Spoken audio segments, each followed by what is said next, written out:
বাবা বড়কাছারি মন্দির সম্পর্কে আপনারা অনেকেই শুনেছেন। আজ আমরা দর্শন করব বাবা বড়কাছারি মন্দির।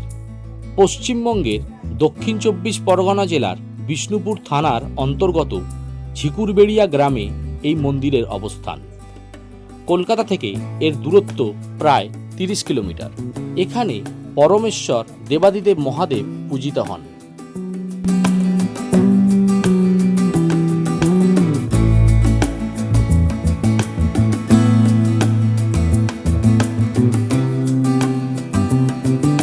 এই বাবা বড়কাছারি মন্দিরে ভূতের কাছারি বা বাবা ভূতনাথের দরবার রয়েছে, যেখানে ভক্তরা একটি চিরকুটে মনস্কামনা লিখে অশ্বত্থ গাছে বেঁধে যান।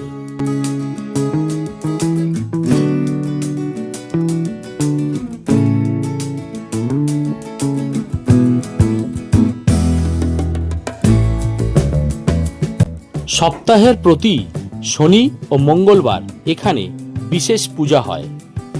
এই দিনগুলিতে দূর দূরান্ত থেকে ভক্তরা আসেন নিজ নিজ মনস্কামনা নিয়ে।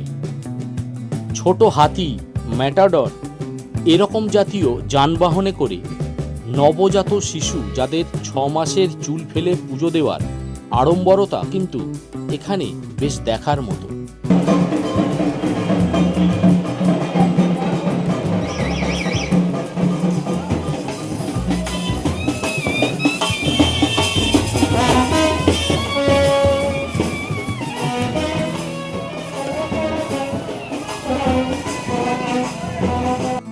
গ্রাম বাংলার লৌকিক ধ্যান ধারণা ও বিশ্বাসে প্রতিষ্ঠা পাওয়া এই বিখ্যাত বড়কাছারি মন্দিরের ইতিহাস, এখানে পুজো দেওয়ার নিয়ম, মন্দির খোলা বন্ধের সময় ও আরও অনেক তথ্য পেতে লিঙ্কে ক্লিক করে সম্পূর্ণ ভিডিওটি দেখার অনুরোধ রইল।